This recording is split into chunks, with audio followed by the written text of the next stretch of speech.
Good morning guys, কি খবৰ আপোনালোকৰ? নিশ্চয় ভাল, আমি ভালে আছোঁ। আপোনালোকৰ আশীৰ্বাদত আজি এটা ৰেচিপিৰ ভিডিঅ' লৈছোঁ আপোনালোকৰ মাজলৈ। চাওক আজি কি ৰেচিপি বনাম, কেনেকৈ বনাম আৰু কি পদ্ধতিত বনাম।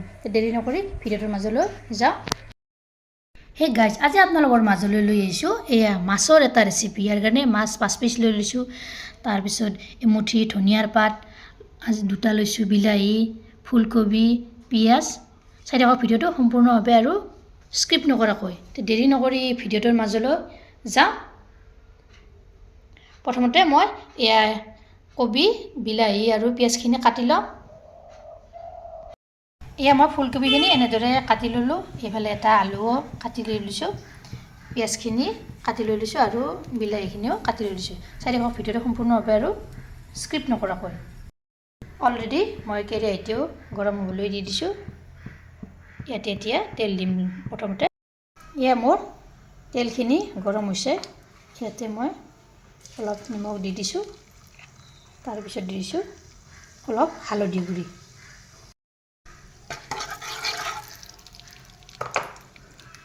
এতিয়া মাছখিনি এপিচ এপিচকৈ বহুৱাই দিম।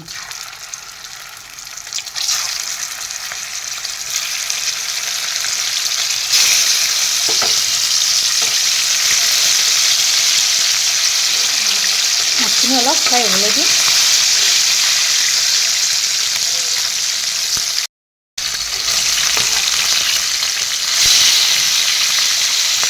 মাছখিনি অলপ ৰং চিঙোৱা কৰি ল'ম। প্ৰথমতে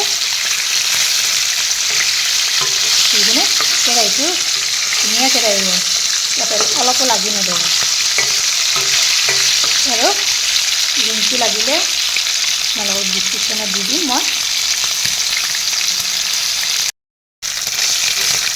এয়া দেখিছেনে মাছখিনি অলপ অলপ ফ্ৰাই হৈ গৈছে। মই এয়া মাছখিনি এপিচ এপিচকৈ ইয়াতে থৈ দিম।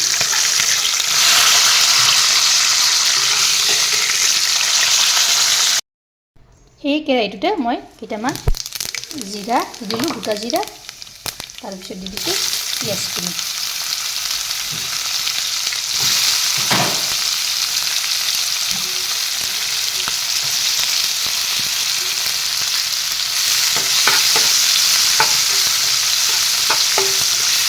পিঁয়াজখিনি অলপ ৰং চিঙোৱা হ'বলৈ দি দিম।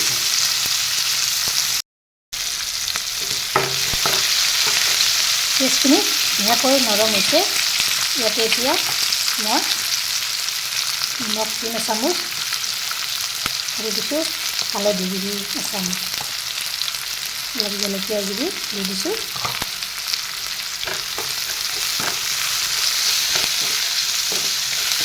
এইখিনি এফালৰ পৰা লৰাই লৰাই দি দিলোঁ। তাৰপিছত দি দিছোঁ আলুখিনি আৰু এয়া মই দি দিছোঁ ফুলকবিখিনি।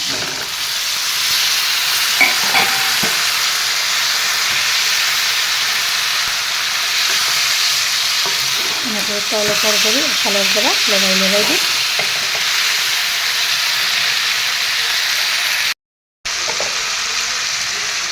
দৰে মই এফালৰ পৰা তলপৰ কৰি লৰাই দি দিলোঁ। তাৰপিছত ঢাকনি এখন এনেদৰে লগাই থৈ দিলোঁ। এয়া কিছু সময় যোৱাৰ পিছত মই ঢাকনিখন গুচাই দি দিলোঁ।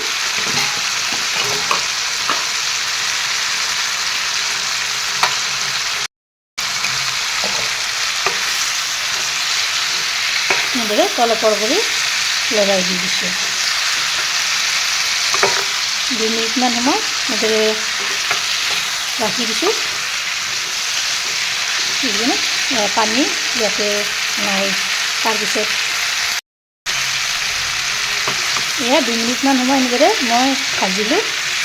ইয়াতে এতিয়া মই পানী দিম দিবলৈ। ইয়াত পানী দি দিলোঁ। জোখমতে পানী দি দিব। যিমানখিনি আপোনালোকে জোল বনাব সেই অনুপাতে পানীখিনি দি দিব। এতিয়া মই ঢাকনিখন আকৌ এনেদৰে লগাই থৈ দিলোঁ। এয়া অলপ টাইম যোৱাৰ পিছত মই ঢাকনিখন গুচাই দি দিলোঁ। দি এনেদৰে তলপৰ কৰি এফালৰ পৰা লৰাই লৰাই দি দিছোঁ। দেখিছেনে কবিখিনি সিজিব ধৰিছে। তাৰপিছত এতিয়াহে মই সেয়া বিলাহীখিনি দি দিম। বিলাহীখিনি দি এনেদৰে তল-ওপৰ কৰি লগাই দিম।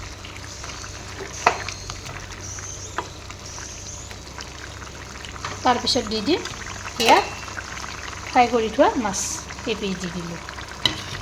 দি ইয়াতে ঢাকনিখন আকৌ এনেদৰে লগাই থৈ দিম। উতলিব দিম ভালদৰে আৰু 10 মিনিট সময় উতলাম। এয়া কিছু সময় যোৱাৰ পিছত মই ঢাকনিখন গুচাই দি দিলোঁ।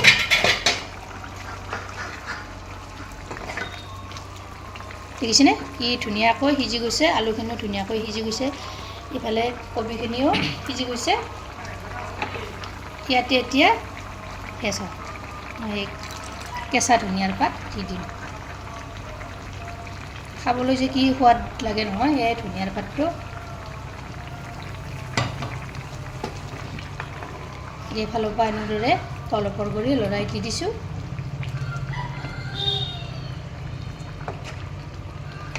আপোনালোকেও এনেদৰে এবাৰ মাছৰ তৰকাৰীখন বনাবচোন।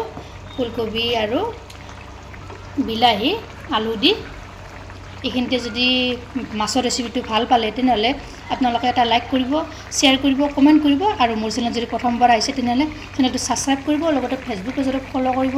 ধন্যবাদ। আকৌ এটা নতুন ৰেচিপিৰ সৈতে লগ হ'ম। আজি ৰেচিপিটো কেনে পালে আপোনালোকে মোৰ কমেণ্টত জনাব।